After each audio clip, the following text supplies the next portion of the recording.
The second of the preliminary finals, it's Brisbane and Geelong. They met last in a final way back in 2004, where the Lions won a tight one by 9 points in a massive final. The second preliminary final is underway. Keating working it out for Lappin, and this one's home. Jonathan Brown is hurt. This is a worrying moment for Lee Matthews. Got it and can finish it. Cats back in front. Chapman, good effort. He'll play on, and Voss will kick his second. Oh, hard got crunched by Voss, and they're both hurt. Here's a chance for Geelong. Outlet has kicked the goal. Oh, he must be done by Bradshaw. Hard is down. Now's a chance for Bradshaw. Around the body. Bradshaw's nailed it. And the champions are far from done with yet. Well, Ablett has finished, and it's 3 points to difference. Ekamenis can run in and drive it home. Here it is. And the Lions get a chance to equal history. Oh, some famous names in that vision there. But, Ross, you've been bullish about the Cats all year, and you like them in this one as well, don't you? Yeah, I thought their response last week was emphatic. I thought their hardness at the contest, and then they kept a lid on it when they were... So it started with Joel Selwood. Here, head over the ball, off an operation. Like, that's really hard and tough. But we expect that from him. But Reece Stanley, you wouldn't say it's his trademark, really bodylining the ball and opening themselves up on tackles. But that was right through the team. And you see them kick some great goals here. They're well up. It's a low-key celebration. To me, they're focused. They're determined to write their own story. They don't need to invent anything new.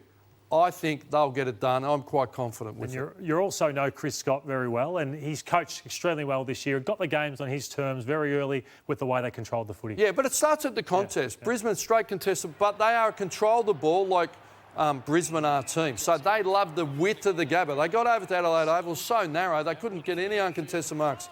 Here, they pulled Collingwood apart. Started the contest. When they got the ball, Brisbane are going to have to work hard to get it off them. They'll isolate Hawkins. They'll create opportunities. I think their hardness and their method is really going to challenge Brisbane. But Brisbane is steeled and hard as well. So both teams looking to control the ball. But Geelong will go in, the Gabba, we're hard, we're fit, we're available. And they haven't played one game in 28 days like Brisbane are going to. I thought Collingwood sagged off the contest too much, and I don't think Brisbane will allow that. But the last time they met, Ross, you were interested with how Geelong dominated at the centre bounce. Yeah, well, for sure. Brisbane are a great team there, and typically Geelong haven't been terrific in there. But they were 4 goals down in the second quarter.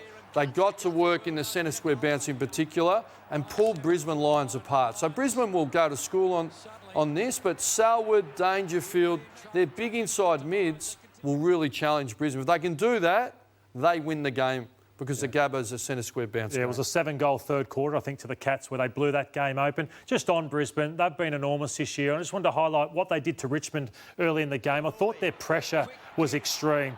Just Richmond, they came out. You know what Richmond are like. They're a heavyweight type team. And they said, no, we're not going to give you the game you want. We're going to throw just as much back at you. And I think they've learnt from their 2 losing finals last year. Yeah, they've grown up. Yeah. But there's no one have a disappointment seared in them more than the Cats. And I think what we didn't cover was Dangerfield forward. Yeah. I love the move.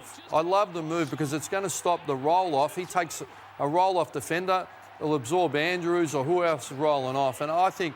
I was midfield for him, but strategically, I think it's going to be the difference as well. Just on that, Ross, Tommy Hawkins spoke about that today, about the role that Danger plays when he's in the forward line.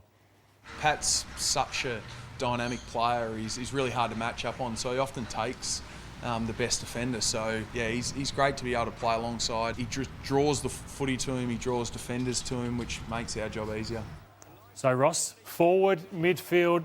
What I liked about Port Adelaide was because they were on top in the midfield, they had to play him there a bit more often, whereas the Saints, on the weekend, the Magpies, they were on top in the midfield so they can have the luxury of playing him forward. Yeah, look, I like him midfield, but I think strategically the match committee was brilliant in what they did. I think whoever the Collingwood roll off, and it was more than likely going to be more, in the end was chewed up on Dangerfield, and then that allowed Hawkins to flourish as well. So I think they'll stick with it.